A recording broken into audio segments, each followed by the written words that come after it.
The super hit anime series one punch man इतनी super hit रही कि आज हर एक फ्री फायर प्लेयर को इसका नाम पता है, भले उन्होंने इस एनिमे को ना देखा हो। एंड यदि आप भी उन लोगों में से एक हो जिसने पहली बार इस एनिमे का नाम सुना है तो ये वीडियो सिर्फ आपके लिए है, क्योंकि आज मैं आपको बताऊंगा कि वन पंच मैन किसने बनाया और कैसे इतनी जल्दी इसने पूरे दुनिया में इतनी ज्यादा पॉपुलैरिटी हासिल कर ली। And last but not the least, is it worth to watch One punch Man, and if yes then how can you watch it even in Hindi. और यदि आपने इस एनिमे को पहले से ही देख रखा है तब तो आप पक्का इस वीडियो को बहुत एंजॉय करने वाले हो। So without wasting time let's watch intro and get started to know something exciting.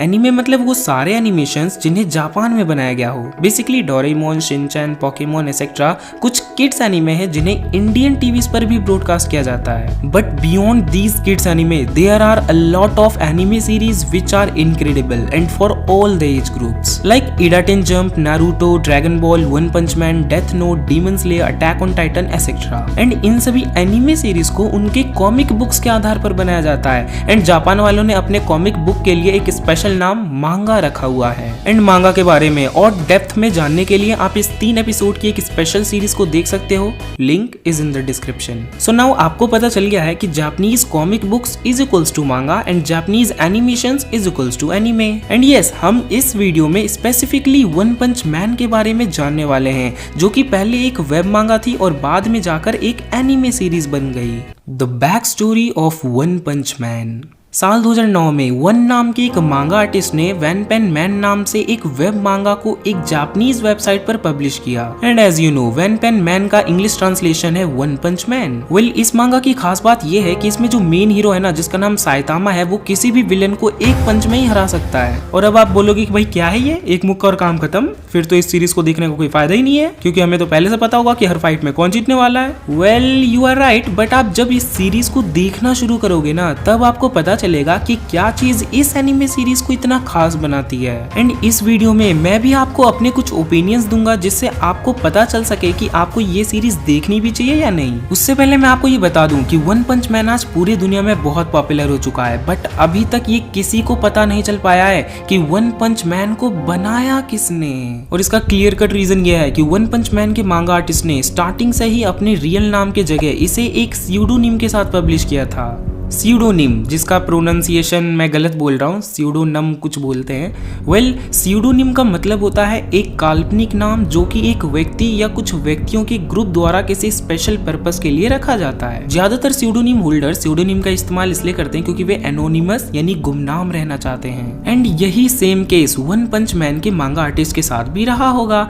वैसे भी एनोनिमिटी को अचीव करना बहुत डिफिकल्ट होता है। एंड कुछ लोगों को मजा आता है कि उन्होंने सोसाइटी में एक बहुत बड़ा चेंज लाया, बट उनके नाम को कोई नहीं जानता है। वेल, इससे मुझे डेथ नोट की याद आ गई। उसमें भी लाइट यागामी अपना एक स्यूडोनिम कीरा रखता है। And if you don't know what is death note, then watch this video from i button. यदि अभी भी आपको ये समझ नहीं आया कि स्यूडोनिम का मतलब क्या होता है, तो मैं आपको बता दूं कि stage names, user names, pen names, nick names pseudonym के ही कुछ टाइप्स हैं। तो अब आपको पता चली गया होगा कि वन पंच मैन के मांगा आर्टिस्ट का रियल नेम वन नहीं है, बल्कि कुछ और ही है जो किसी को नहीं पता।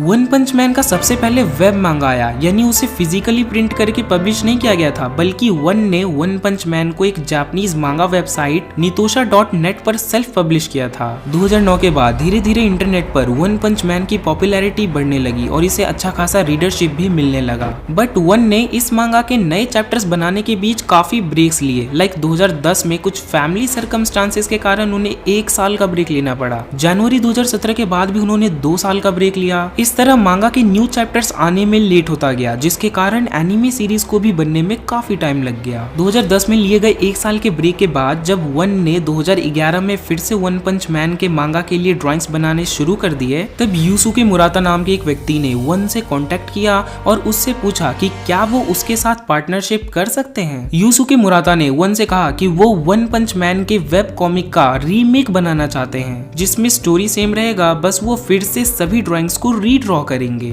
यूसुके मुराता का जन्म 1978 में हुआ था और 2011 तक वो वन पंच मैन के बहुत बड़े फैन बन चुके थे और उसी समय उन्हें एक बहुत बड़ी बीमारी भी पकड़ चुकी थी। इस डर से कि वो अब अपने बीमारी के चलते मरने वाले हैं, उन्होंने वन से कांटेक्ट किया। 2017 के एक आर्टिकल के अनुसार यूसुके मुराता से एक इंटरव्यू में उनसे पूछा गया कि क्या सोचकर उन्होंने वन पंच मैन के मांगा को बनाने का डिसीजन लिया, और उनका आंसर था, उस समय सच में मैं बहुत बीमार था, मेरे पूरे बॉडी पर हाइव्स हो गए थे, अंदर से मेरा शरीर इन्फेक्टेड हो चुका था, मेरे गले की विंड पाइप फूल गई थी जिसके कारण मैं ढंग से सांस भी नहीं ले पा रहा था। जब मैं अस्पताल में था तो मुझे लगता था कि क्या लोग ऐसे ही हॉस्पिटल में पड़े पड़े मरते हैं और अब मैं भी मरने वाला हूँ, बट नहीं, मरने से पहले मुझे कुछ ऐसा करना है जो मुझे करना बहुत पसंद है। हाँ, मैं मिस्टर वन के साथ वन पेन मांगा बनाना शुरू करूंगा। And that's it. Yusuke Murata ने ठीक वैसा ही किया जैसा उन्होंने हॉस्पिटल में बैठकर सोचा था। बाद में उन्होंने वन पंच मैन को रीड्रॉ भी किया और कई ऑनलाइन पब्लिशर से कॉन्टेक्ट किया ताकि वो वन पंच मैन को डिजिटली पब्लिश कर दे, जिससे उन्हें इनकम और रीडरशिप दोनों मिलेगी। लास्ट में एक जापानीज मांगा कंपनी शुएशा ने वन पंच मैन को अपने वेबसाइट पर पब्लिश करना शुरू कर दिया, जिसके बाद वन पंच मैन को भर भर के रीडरशिप मिली और 2015 में इसके एनिमे सीरीज को भी बनाकर रिलीज कर दिया गया।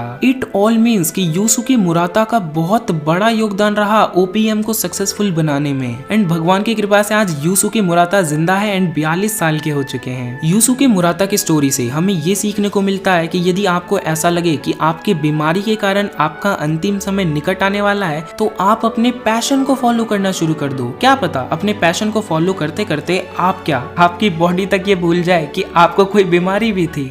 The anime adaptation of one punch man. अभी तक वन पंच मैन के टोटल 2 सीजन्स बन चुके हैं जिनमें 12-12 एपिसोड्स शामिल हैं। इसके पहले सीजन को 2015 में जापान में ब्रॉडकास्ट किया गया, जिसे ओरिजिनली एक जापानीज कंपनी मैड हाउस ने प्रोड्यूस किया, और इसके सेकंड सीजन को 2019 में ब्रॉडकास्ट किया गया, जिसे जेसी स्टाफ नाम के एक दूसरे एनिमेशन कंपनी ने प्रोड्यूस किया। एंड ऑब्वियसली इसका 3rd सीजन भी आने वाला है, जिसमें अभी थोड़ा टाइम लगेगा। एक अमेरिकन कंपनी विज मीडिया ने वन पंच मैन के लाइसेंस को परचेज करने के बाद उसे इंग्लिश में डब किया और बहुत सारे अलग अलग देशों में टेलीविजन पर ब्रॉडकास्ट किया। मुख्य रूप से वन पंच मैन एक super hero and comedy based anime series है, जिसमें एक ऐसी दुनिया दिखाई गई है जहां मॉन्स्टर्स का आना जाना लगा रहता है, और उन मॉन्स्टर से लोगों को बचाने के लिए एक हीरो एसोसिएशन बनाया गया है, जिसमें सुपर हीरोज जुड़कर लोगों को मॉन्स्टर से बचाने का काम करते हैं। हीरो एसोसिएशन में जुड़ने के लिए एक टेस्ट ऑर्गेनाइज कराया जाता है, जिसे पास करने के बाद एक सुपर हीरो को क्लास वाइज रैंक दिया जाता है, जिसमें एस क्लास के सुपर हीरोज को सबसे शक्तिशाली माना जाता है एंड सी क्लास के सुपर हीरोज को सबसे कमजोर। वन पंच मैन की स्टोरी साइतामा नाम के एक सुपर हीरो के आसपास घूमती है। साइतामा एक सी क्लास का सुपर हीरो है। असल में साइतामा को सी क्लास इसलिए मिला था क्योंकि वो रिटन टेस्ट में अच्छा नहीं कर पाया था, बाकी फिजिकली तो पूरे दुनिया में उससे ताकतवर कोई नहीं है। यहाँ पर एक फन फैक्ट सुनो, वन पंच मैन के क्रिएटर वन का जन्म निगाटा जापान में हुआ, जिसके बाद जापान के साइतामा प्रीफेक्चर में स्थित कोनोशु सिटी में उन्होंने अपना बचपन बिताया। और रियल फैक्ट ये है कि अब आपको पता चल चुका है कि वन पंच मैन के साइतामा का नाम कहाँ से लिया गया है। ये जानकर मैं खुद हैरान था कि भाई साइतामा रियल लाइफ में एक जगह का नाम है। वन को एक ऐसे कॉमिक सुपर हीरो को बनाने में दिलचस्पी थी जो पहले से ही दुनिया में सबसे शक्तिशाली हो। वह कहानी के अलग अलग पहलुओं पर ध्यान केंद्रित करना चाहते थे जो आमतौर पर बनाए गए सुपर हीरो स्टोरीज से अलग हो। आपको भी पता है, आमतौर पर एक सुपर हीरो स्टोरी में एवरीडे प्रॉब्लम्स इंक्लूड्स होते हैं जिन्हें पार्टिकुलर सुपर हीरो को सॉल्व करना होता है। बट वन ने कहा कि punching is often times pretty useless against life's problem, and मैंने साइतामा को बनाया जो एक ऐसा सुपर हीरो है जिसे पूरी दुनिया में कोई नहीं हरा सकता। मतलब विलन्स उसके लिए प्रॉब्लम्स है ही नहीं, प्रॉब्लम्स है रियल लाइफ सर्कमस्टांसेस जिन्हें एक पंच से तो कभी सॉल्व नहीं किया जा सकता। फॉर एग्जाम्पल, साइतामा के पास हर वक्त पैसों की कमी होती है जो कि एक लाइफ रिलेटेड प्रॉब्लम है एंड जिसे पंच मार कर तो बिल्कुल भी सॉल्व नहीं किया जा सकता। माई ओपिनियन प्लस देखने का जुगाड़। मैं यही कहूंगा कि आप वन पंच मैन को देखो, आपको मजा आएगा। खास करके इसके पहले सीजन को तो जरूर से जरूर देखना, क्योंकि फर्स्ट सीजन की सबसे बेस्ट चीज है कॉमेडी। एंड ओवरऑल कहूँ तो एनिमेशन भी मस्त है, स्टोरी भी जबरदस्त है और साउंड ट्रैक्स वो भी जबरदस्त है।